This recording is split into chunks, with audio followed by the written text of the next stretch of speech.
नमस्कार दोस्तों, कैसे हैं आप लोग। आज मैं आपको एंटीना, माइक्रोवेव और रडार के फ्यू इंपॉर्टेंट क्वेश्चंस कराने जा रही हूँ जो एग्जाम में पूछे जाते हैं। ठीक है, देखिए फर्स्ट क्वेश्चन है, विच of the following radars have highest pulse repetition frequency. Radar जानते हैं ना, रेडियो डिटेक्शन एंड रेंजिंग। ठीक है, तो किस रडार का सबसे हाईएस्ट पल्स रिपीटिशन फ्रीक्वेंसी होता है? PRF, MTI, pulse Doppler radar, both 1 and 2 have same PRF or any of the two can have higher PRF depending on application। तो answer होगा पल्स डॉपलर रडार का ही केवल highest PRF होता है। Very important question. देखिए जो MTI radar होता है इसको हम बोलते हैं moving target indicator. It operates on low PF, ये लो पल्स रिपीटिशन फ्रीक्वेंसीज पे ऑपरेट करता है, जिसकी वजह से क्या होता है, एम्बिग्यूअस डॉपलर मेजरमेंट्स रिजल्ट होते हैं, कॉजिंग एम्बिगुअस डॉपलर मेजरमेंट्स होते हैं। एम्बिगुअस जानते हैं ना, एम्बिग्यूटी मतलब जो क्लियर नहीं है, अनक्लियर है। ठीक है, एम्बिगुअस डॉपलर मेजरमेंट्स की वजह से ब्लाइंड स्पीड्स रिजल्ट होती है। ठीक है, बट अनएम्बिगुअस रेंज मेजरमेंट होता है। ये इंपॉर्टेंट है। देखिए आप बस इतना याद रखिए, मैं आपको याद करने का तरीका बताती हूँ। P for pulse Doppler radar, P for PRF। तो जहां पे पल्स डॉपलर रडार होगा वहां PRF हाईएस्ट होगा, और जहां पे MTI होता है आप याद रखिए वहां पे इसका मतलब लो PRF होगा एंड अनएम्बिग्यूअस रेंज मेजरमेंट्स होगी। अनएम्बिग्यूअस रेंज मेजरमेंट्स होंगी। ठीक है, pulse Doppler radar operates on high PRF दस कॉजिंग, इसमें क्या होता है, इसका मतलब इसमें क्या होगा, एम्बिग्यूअस रेंज मेजरमेंट्स होंगी। ये क्वेश्चन एग्जाम में आता है, एम्बिग्यूअस रेंज मेजरमेंट्स होती है इसकी। ठीक है, यानी कि no blind speeds but ambiguous range measurements होती है। I am sorry, ambiguous range measurement but unambiguous Doppler measurement, unambiguous Doppler measurements होती है। ठीक है, जिसमें नो ब्लाइंड स्पीड्स होती है। ठीक है, तो इतना आपको पता होना चाहिए। नेक्स्ट क्वेश्चन है, if the antenna has a directivity of 16 and radiation efficiency is 0.9 then gain of the antenna is, आपने पढ़ा होगा GP is equal to eta GD। Maximum gain को हम डायरेक्टिव गेन बोलते हैं, तो GD is nearly about equivalent to directivity only। तो efficiency कितनी है, 0.9 और GD 16 है, तो इसका आंसर कितना हो जाएगा, 14.4। तो आंसर कितना हो गया, बी ऑप्शन। ठीक है, गेन ये होता है। नेक्स्ट क्वेश्चन है आपका, द TWT, इसका फुल फॉर्म होता है travelling wave tube. It is sometimes preferred to magnetron as a radar transmitted output tube because why, capable of a larger duty cycle, more efficient amplifier, more broadband और less noisy. Because it is capable of larger duty cycle, TWT को हम magnetron के comparison में ज्यादा prefer करते हैं as a radar transmitter output tube, क्योंकि it is capable of a larger duty cycle. TWT क्या होता है, it is an electron tube. ये एक इलेक्ट्रॉन ट्यूब होता है that is used for amplification at microwave frequency, जो कि एम्पलीफिकेशन करता है एट माइक्रोवेव फ्रीक्वेंसीज पे, generally 500 megahertz and 300 hertz, between 500 megahertz and 300 hertz पे ये एम्पलीफिकेशन करता है। इसकी पावर जनरेशन ज्यादा होती है, इसकी पावर जनरेशन कितनी होती है, वॉट्स टू मेगावाट्स होती है। ठीक है, and for helix TWT bandwidth में be as high as 2 octaves. इसकी हेलिक्स TWT के लिए, जो आपका हेलिक्स TWT होता है ना, तो इसकी बैंडविड्थ जो होती है बहुत ज्यादा होती है, मतलब इट मे बी 2 ऑक्टेव्स। ठीक है, एंड मोर, और power level tens to hundreds of watts होता है। तो ड्यूटी और साइकिल टाइम जो TWT का होता है, it is the time the TWT is on divided by time base. आपको पता है ना ड्यूटी साइकिल क्या होता है, T on by total time। ठीक है, तो TWT has the advantage of producing a high duty cycle। On the other hand, जो मैग्नेट्रॉन होता है ये एक वैक्यूम ट्यूब होता है that is used to generate microwaves of high power। देखिए TWT क्या करता है, एम्पलीफिकेशन करता है एट माइक्रोवेव फ्रीक्वेंसीज, और जो आपका मैग्नेट्रॉन होता है ये हाई पावर जनरेट करता है। It's working principle is based on the interaction between electron stream and magnetic field के बीच में इसका इंट्रैक्शन होता है, किसका, मैग्नेट्रॉन का। ठीक है, तो याद रखिए मैग्नेट्रॉन ऑसिलेटर कहाँ यूज होता है, रडार, डोमेस्टिक कुकिंग में, इंडस्ट्रियल हीटिंग में। TWT रडार कम्युनिकेशन जैमर्स में यूज होता है। TWT की वाइड बैंडविड्थ होती है। क्लेस्ट्रॉन एम्पलीफायर भी एक होता है जो कि high gain and high efficiency होती है इसकी। नेक्स्ट क्वेश्चन है, match column A with column B. Point electromagnetic source, इसका क्या होगा, आइसोट्रोपिक। डिश एंटेना, इसका क्या होगा, highly directional. Yagi Uda antenna, इसका क्या होगा, एंड फायर। अब आप इसमें देखिए, जो पॉइंट इलेक्ट्रोमैग्नेटिक सोर्स होता है, it radiates equally in all the directions. जैसे ये है, ये सारे डायरेक्शंस में अपनी रेडिएशन को रेडिएट करेगा। दैट्स आप इसको आइसोट्रोपिक भी बोलते हैं। जो डिश एंटेना होता है, इसको हम क्या बोलते हैं, पैराबोलिक रिफ्लेक्टर भी बोलते हैं। इसको बोलते हैं पैराबोलिक रिफ्लेक्टर।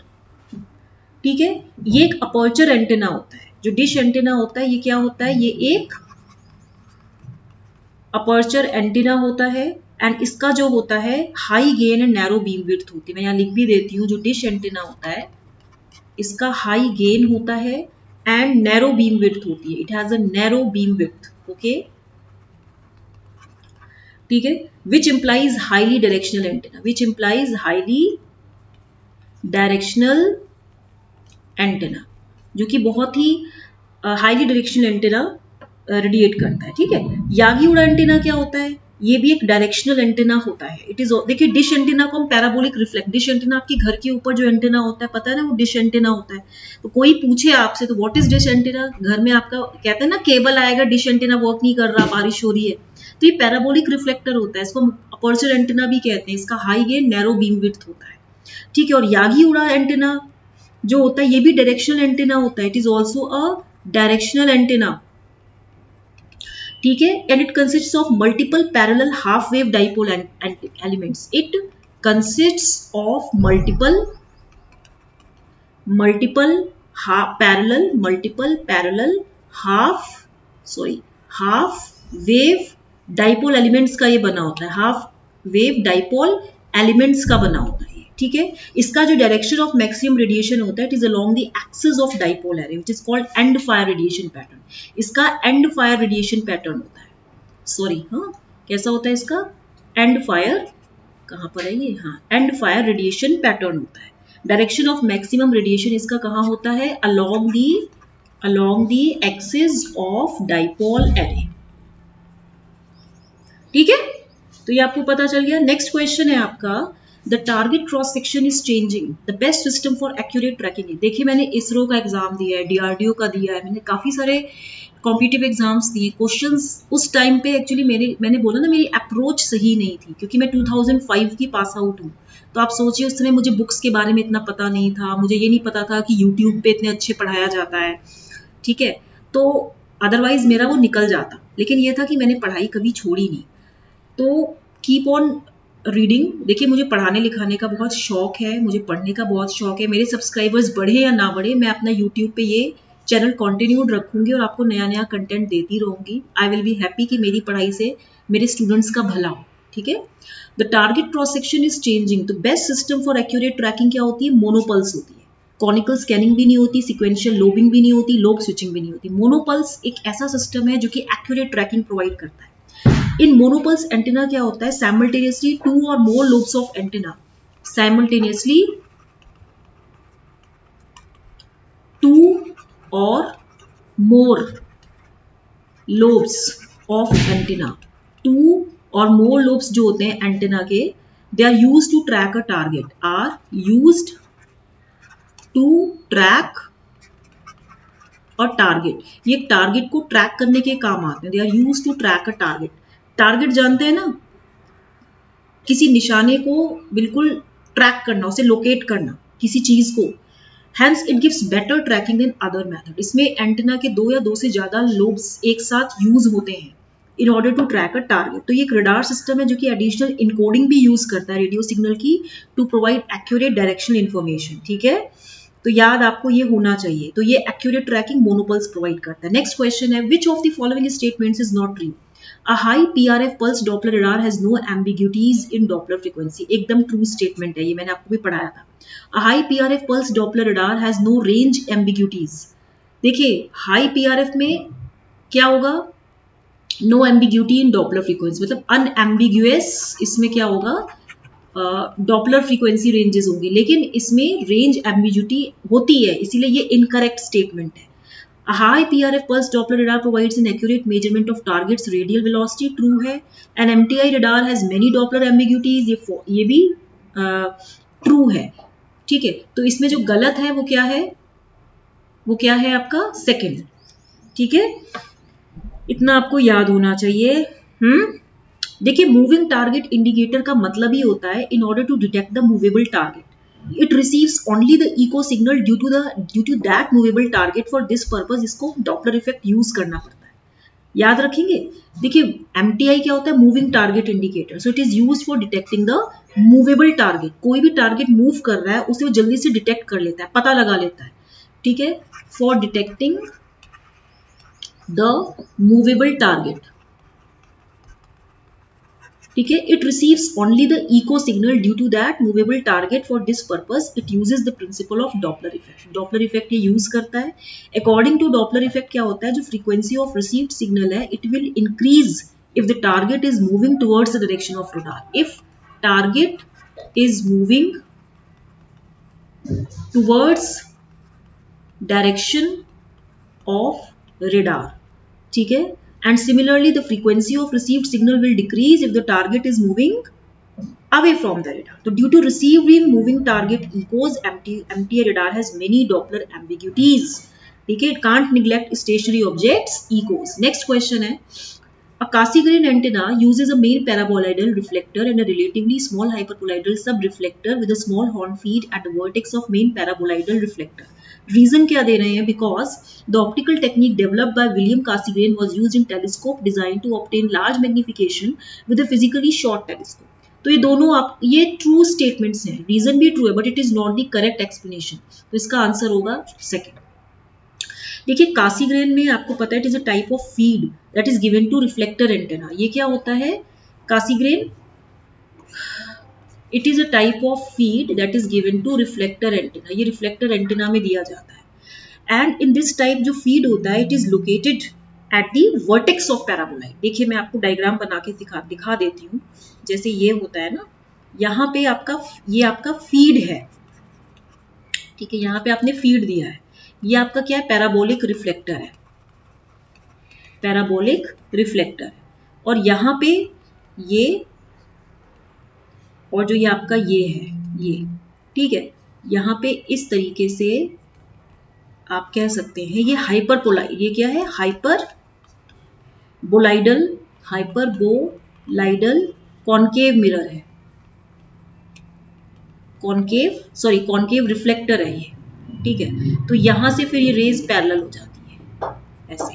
तो ये यही कह रहा है कि feed is located at the vertex of the paraboloid. A convex shaped आपका जो रिफ्लेक्टर होता है which acts as a hyperboloid is placed opposite to the feed of antenna. It is also known as secondary hyperboloid reflector, sub reflector. इसको इस तरह से रखा जाता है कि one of its foci coincides with the focus of paraboloid. ठीक है, and wave gets reflected twice. अब वर्किंग तो मैं भी नहीं बताऊंगी, आपको इतना पता होना चाहिए कि when the antenna acts as a transmitting antenna, जब कोई एंटेना ट्रांसमीटर एंटेना की तरह काम करता है, the energy from the feed radiates to a horn antenna. इस फीड से जो एनर्जी रेडिएट होती है वो हॉर्न एंटेना की तरफ जाती है, ऑन टू हाइपरबोलाइड, हाइपरबोलाइड पे जाएगी कॉन्केव रिफ्लेक्टर, जो अगेन क्या करेगी, इसको रिफ्लेक्ट बैक करेगी टू दी पैराबोलिक रिफ्लेक्टर. तो सिग्नल जो होता है gets reflected into the space, hence wastage of power is controlled and directivity gets improved. ठीक है, तो इसमें जो इसने बोला है तो इसीलिए इसका सेकंड होगा. नेक्स्ट क्वेश्चन है आपका, which of the following diode is used as detector in radar. Answer है आपका इम्पैक्ट डायोड. इम्पैक्ट डायोड क्यों यूज होता है, because it is a power generating device. ये पावर जनरेट करता है, it is a power generating device. ठीक है, used in semiconductor microwave oscillators, used in semiconductor microwave oscillators and delivers relatively high RF power. And क्या करता है, and delivers relatively, ये क्या करता है, बहुत ज्यादा पावर देता है. It delivers relatively high RF power ये प्रोवाइड करता है to produce carrier signals, to produce carrier signals for microwave transmission system, for microwave transmission systems, particularly airborne and ground based low power radar systems में। तो आपको पता होना चाहिए कि जो इम्पेक्ट डायोड होती है इसका स्ट्रक्चर क्या होता है, P plus P N plus structure होता है। It has N plus P, मतलब आप ये कह सकते हैं कि ये 4 लेयर्स का बना होता है, इसको आप छोड़िए, इसका स्ट्रक्चर कुछ ऐसा होता है, N plus PI P plus structure होता है। It is use with reverse bias, इसमें नेगेटिव रेजिस्टेंस होता है and operates on the principle of एवलांचे breakdown. ये ब्रॉडली ट्यूनेबल सर्किट होता है एंड फीचर्स इसके क्या होते हैं कि 1 to 300 गीगाहर्ट्ज तक ऑपरेट करता है। पावर आउटपुट इसका 0.5 to 5 वॉट होता है for single diode circuit and 40 what की पावर जनरेट करता है जब काफी सारे डायोड्स यूज कर रहे हो। एफिशिएंसी इसकी 20% होती है। इसकी एप्लीकेशन होती है पुलिस रडार सिस्टम में यूज करता है for detection of speed, low power microwave transmitters में यूज होता है ये, ठीक है। नेक्स्ट क्वेश्चन है, graded index fiber is used to reduce absorption and resulting power loss, false, reduce dispersion and thereby increase the data rate, true, establish secure communication, false, increase the numerical aperture, false। देखिए graded index fibre क्या होता है, generally याद रखिए GIF, it is use to minimise dispersion, इसको कम करता है। क्योंकि ग्रेडेड इंडेक्स फाइबर में क्या होता है, the profile of refractive index is parabolic, profile of refractive index is parabolic, parabolic होता है, ठीक है। And due to this refocusing of signal, and due to this refocusing of signal, जो signal की रीफोकसिंग होती है within the core is increased, within the core is increased, जिसकी वजह से डेटा रेट बढ़ जाता है, ठीक है। तो ये आपको पता होना चाहिए। तो इसमें जो रिफ्रैक्टिव इंडेक्स प्रोफाइल होता है, it is variable with in the core, light signal propagation it is skewed होता है, ये मल्टीमोड फाइबर सपोर्ट करता है, इसकी हाई बैंडविड्थ होती है। नेक्स्ट क्वेश्चन है, in a uniform linear array 4 isotropic radiating elements are spaced lambda by 4 apart. The progressive phase shift between the elements required for forming the main beam at 60 degree of the end fire is, ये question मैं आपको कई बार करा चुकी हूँ। Concept क्या है, इस तरीके से इनकी पोजीशनिंग हुई है, ठीक है। ये टिल्टेड है, यहाँ पे आपने एंगल लगा दिया है, यहाँ पे लैम्डा बाई 4 है, ठीक है। जो आपका एंटीना एरे फैक्टर होता है ET, ये होता है sine n psi by 2 by sine psi by 2। तो साई जो होता है this is equal to beta d cos theta plus alpha. Alpha क्या होता है, phase shift between the element, phase shift between element, ठीक है। थीटा क्या होता है, मैक्सिमम डायरेक्शन होती है, मैक्सिमम डायरेक्शन होती है। एन जो होता है नंबर ऑफ एलिमेंट्स होता है, ठीक है। तो यहाँ पे आपको जो डी दिया है वो क्या दिया है, लैम्डा बाई 4 स्पेसिंग दिया है, और जो थीटा दिया है वो 60 डिग्री दिया है। तो ET कब मैक्सिमम होगा, ET मैक्सिमम होगा व्हेन आपका 5/2 जो होगा, साई बाई 2, ये प्लस माइनस m पाई होगा। तो m की वैल्यू क्या है, 0 1 2, ठीक है। तो यहाँ पे ध्यान रखिए, जब m की वैल्यू 0 होगी, मैं यहाँ पे इसकी वैल्यूज लिख देती हूँ, 2 pi by lambda is beta, d is lambda by 4, theta is 60 degree and plus alpha equal to 0, phi equal to 0 होगा, ठीक है। एंड फायर एरे में क्या होता है, इसने क्या बोला है, देखिए यहाँ पे एंड फायर एरे का नाम दिया है ना। जब एंड फायर एरे दिया है तो इसमें जो आपका साई होता है 0 होता है, alpha plus minus beta D होता है, इसको याद कर लीजिए। और मैक्सिमम रेडिएशन किसमें होता है, थीटा इक्वल टू 0 और पाई पे, ठीक है। अब आप इसमें देखिए कि इसका आंसर क्या हो जाएगा, फिर अल्फा की वैल्यू कितनी आएगी, cos 60 इज हाफ, ये कैंसिल हो गया, ये पाई बाय 2 हो गया, तो pi by 2 into half and plus alpha equal to 0। तो अल्फा की वैल्यू कितनी हो जाएगी, माइनस पाई बाय 4। तो आंसर क्या आ जाएगा। तो अगर आपको मेरा पढ़ाने का ढंग अच्छा लगा हो तो इसको लाइक शेयर सब्सक्राइब करना मत भूलिएगा। मैं काफ़ी मेहनत करके आपके लिए नए नए क्वेश्चंस ला रही हूँ। मेरे सब्सक्राइबर्स बढ़े या ना बढ़े, मैं अपनी पढ़ाई कंटिन्यूड रखूंगी, क्योंकि मुझे पढ़ाने का शौक है और पढ़ने का बहुत ज़्यादा शौक है, ठीक है। Thank you very much.